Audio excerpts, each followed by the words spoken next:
September 3, 2025. Beijing. Red flags drape the streets, missiles roll down Chang'an Avenue, and columns of armored vehicles thunder past Tiananmen Square. On the reviewing stand, Chinese leaders smile as the world watches the largest military parade in the nation's history. Hypersonic glide weapons, stealth drones, carrier-killer missiles, all on display to send one unmistakable message: China is ready to dominate Asia. Thousands of miles away in Washington, Donald Trump watches the broadcast with fury. For him, the spectacle is not just a parade, it is an insult, a direct challenge to American power. Hours later, the order goes out. Carrier groups, submarines, bombers, and fighter squadrons will deploy toward Taiwan. The United States will stage its own show of force, right at China's doorstep. And within days, the Pacific will be on the brink of war. The order is codenamed Operation Resolute Shield. At its core, the USS Gerald R. America's newest and most advanced aircraft carrier. Escorted by Arleigh Burke-class destroyers, a Ticonderoga cruiser, and 2 Virginia-class submarines, the strike group surges out of Yokosuka, Japan, into the Philippine Sea. Behind them, a second carrier group led by USS Ronald Reagan prepares to follow. Above the fleet, squadrons of F-35 Lightning IIs scream off the decks, their stealth profiles invisible to all but the most advanced radars. From Guam, B-1B bombers launch with long-range cruise missiles slung under their wings. KC-135 tankers fill the air, laying down the lifeline of fuel that will keep fighters on station around the clock. The message is clear. America can bring overwhelming power anywhere in the Pacific, and it can do so in days, not weeks. But Beijing is watching. Chinese reconnaissance satellites reposition in orbit. Long-range drones buzz out over the East China Sea, snapping images of every American ship. In Fujian province, coastal radar sites shift to combat readiness, their screens filling with fresh tracks of U.S. forces pushing south. Within 48 hours, state media broadcast the first blurry photos, American carriers slicing through the Philippine Sea, flanked by their escorts. Beijing calls it reckless provocation. Washington calls it deterrence. The truth is simpler. Both sides are playing with fire. Aboard the USS Ford, sailors know it. Every radar ping, every sonar contact could be the beginning of a war no one wants, but no one is willing to back down from.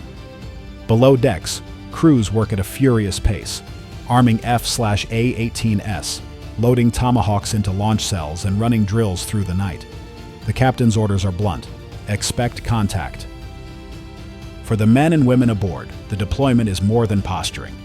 They are now in range of China's DF-21D and DF-26 missiles, the infamous carrier killers. One launch from the mainland, one miscalculated splashdown, and a $13 billion supercarrier could vanish in fire and smoke.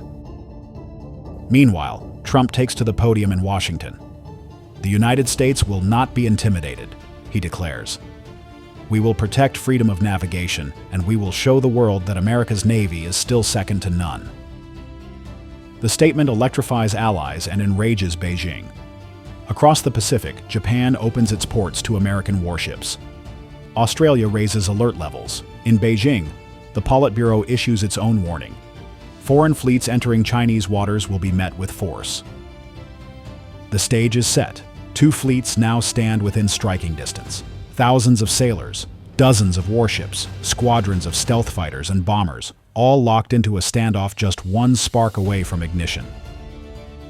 And that spark is coming, because Beijing has no intention of letting America's show of force go unanswered. September 6, 2025. The American fleet is fully on station east of Taiwan. Carrier decks are humming with the constant cycle of F-35 sorties.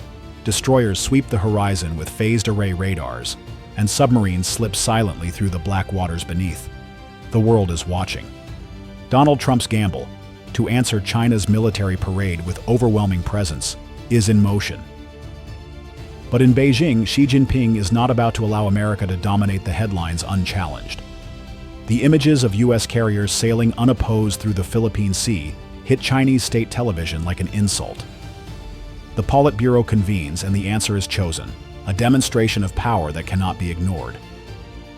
At dawn, a convoy of military trucks rumbles through a coastal base in Fujian province. On their trailers rest sleek, menacing weapons, the DF-27, a next-generation hypersonic missile capable of traveling thousands of miles at blistering speeds. Its purpose is clear: to strike fear into any navy that dares approach China's waters. The missile is rolled upright on its launcher. Technicians clear the pad, sirens wail, and then, in a thunderous roar, the DF-27 tears into the sky, trailing fire. Across the strait, American Aegis radars detect the launch instantly. In the combat information centers of the destroyers USS Benfold and USS Higgins, alarms scream. Sailors rush to battle stations. No one knows where the warhead will land. For 15 agonizing minutes, every American ship braces for impact. F-35s scramble into the air. The Gerald R. Ford's decks are cleared, hatches sealed. Interceptor missiles stand ready. To the sailors, it feels like war has already begun. And then, impact. The warhead slams into the Pacific, just 30 miles from the Ford strike group. The explosion sends a geyser of water hundreds of feet into the sky, the shockwave rattling steel hulls. It is not a strike, but a message. Xi Jinping has just proven that U.S. carriers are no longer untouchable. Donald Trump responds immediately. From the White House press room, his words are defiant. China's reckless launch will not intimidate us. The United States Navy will sail wherever international law allows, and we will defend our allies without hesitation. The world holds its breath. American carriers remain in position, their radars locked on the Chinese coast. Chinese warships surge into the Taiwan Strait, shadowing the U.S. fleet at close range. In the skies, J-20 stealth fighters begin combat air patrols, daring American F-35s to challenge them. Submarines from both sides patrol just miles apart, unseen but always present. The Pacific is now balanced on a knife's edge. One accidental radar lock, one nervous trigger pull, and the first shots of a U.S.-China war could erupt. And as this dangerous standoff unfolds, remember, you're watching Navy warfare. This channel exists to bring you inside the flashpoints that could decide the future, and you can be part of it. By becoming a sponsor of the channel, your support not only keeps these stories alive, but also helps us send aid directly to Ukrainian soldiers fighting on the front lines and to civilians rebuilding their lives after Russian missile strikes. Every contribution makes a difference, both here and in Ukraine. The Chinese response has been made. The missile splashed down just miles from America's most powerful warship. And the question now is simple. What comes next? September 8th, 2025. The Pacific is alive with tension. The DF-27 splashdown near the USS Gerald R. Ford strike group has turned deterrence into a staring contest with nuclear overtones. Both fleets are now operating at knife fight distance. On the surface, American destroyers, USS Barry and USS Benfold steam in formation, their radars locked on every Chinese vessel that dares to approach. Just across the horizon, Chinese Type 055 destroyers return the stare, their vertical launch cells bristling with anti-ship missiles. Overhead, J-20 stealth fighters slice through the skies, shadowed by F-35s lifted from the Ford's deck. The two stealth jets close the gap again and again, radar locks flashing like knives drawn in the dark. For the sailors, the tension is unbearable. Every alarm feels like the start of a war. A sailor aboard the Ford later described the moment.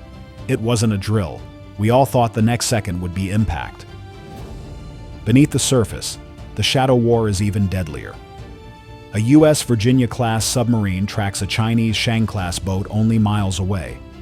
Sonar rooms are tense, headphones pressed against sweating skin as every sound is analyzed. A single torpedo launch could trigger a cascade of retaliation that neither Washington nor Beijing could control. And then, the inevitable happens. At 14:37 local time, a Chinese J-20 executes a dangerously close pass on an American F-35. The U.S. pilot rolls to evade. And in the chaos, a missile warning tone blares inside his cockpit. Whether it was an accidental lock or a deliberate threat, it is impossible to tell. The American responds instantly, firing flares and braking hard. The encounter ends without a missile fired, but the message is unmistakable. The air war is seconds away from erupting. Back in Washington, Donald Trump calls the incident an outrage, warning that the next time China endangers our pilots, there will be consequences. In Beijing, Xi Jinping doubles down, declaring the U.S. deployment an invasion in all but name. The world watches as both leaders push their militaries to the brink. Analysts call it the most dangerous standoff since the Cuban Missile Crisis. Stock markets dive, oil prices surge, and allies in Tokyo and Canberra quietly prepare their own militaries for escalation. For the men on the water, it is no longer a question of if, but when. Tired sailors load missile tubes. Pilots strap into cockpits knowing today might be their last sortie. Submarine captains hover over firing switches, their careers, and perhaps their countries, hanging on restraint. At sea level, the tension manifests in surreal, terrifying moments. Chinese frigates close to within 3,000 yards of American destroyers, loudspeakers blaring warnings in Mandarin. U.S. sailors line the rails with binoculars, staring across at their counterparts, men who might be their enemies tomorrow. Between the two sides lies nothing but churning water and the echo of propellers. And through it all, one truth grows clear: the Pacific is seconds away from open fire. This is Navy warfare, and you are watching history's most dangerous confrontation play out in real time. If you want to see these simulations continue, and support both this channel and a cause that matters, consider becoming a sponsor. Your support helps us bring you the most realistic breakdowns of modern war, and part of your donations goes directly to help Ukrainian soldiers and civilians suffering from Russian missile strikes. Together, we can shed light on the wars of tomorrow and help those fighting the war of today. The brink has been reached. The missiles are loaded. The fighters are airborne. The submarines are armed. The question now is chilling. Who will fire the first shot? September 10th, 2025. The standoff has stretched for a week. Every day brings new close calls, new radar locks, new shadowing maneuvers. But this morning, the fragile balance snaps. At 9:14 local time, a Chinese coastal battery near Fuzhou launches two DF-21D carrier killer missiles.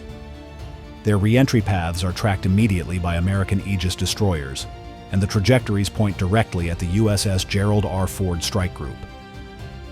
On board the USS Barry, sailors sprint through smoke-filled corridors as alarms howl. Combat information centers erupt in chaos, but the orders are clear. Intercept. Within seconds, SM-3 interceptors streak into the sky, leaving brilliant white contrails. At 9:19, one missile collides with the first DF-21D, shattering it into a fireball at the edge of the atmosphere. But the second streaks through. It slams into the ocean less than 2 miles from the Ford, the blast throwing a wall of water over the carrier's flight deck.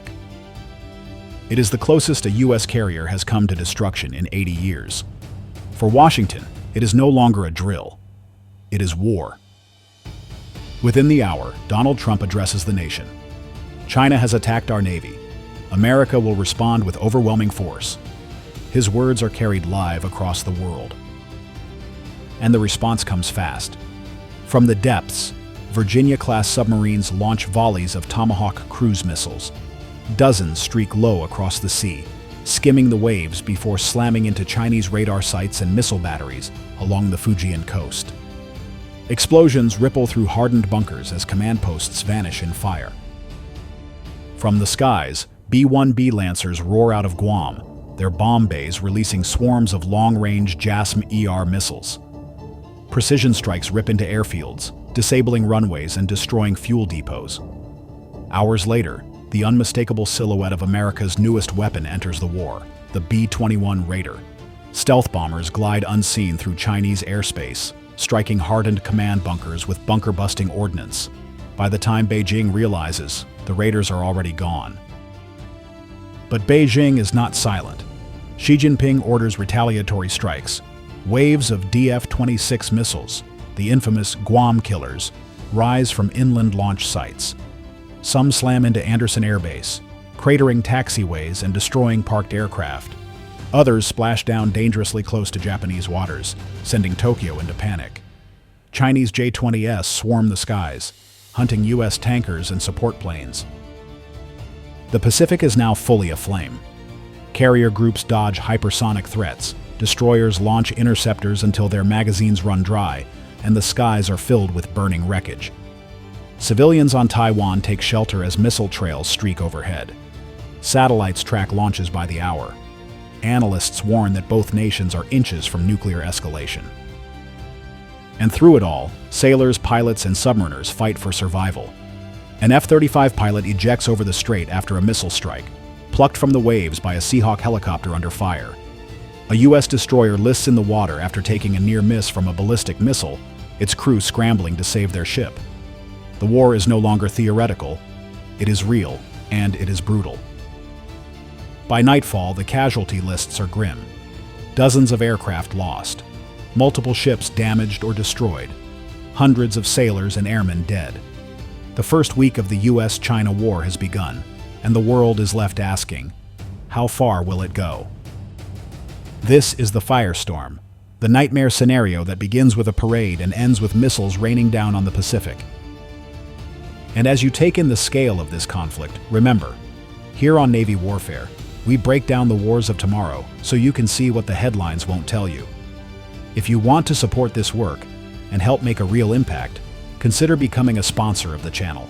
Your support not only fuels these simulations, but also helps provide aid to Ukrainian soldiers on the front lines and civilians rebuilding their lives after Russian missile strikes. Together, we shine light on the threats of the future while helping those facing war today. The question now is no longer if America and China will fight. The question is how much destruction the world can endure before someone pulls back from the edge.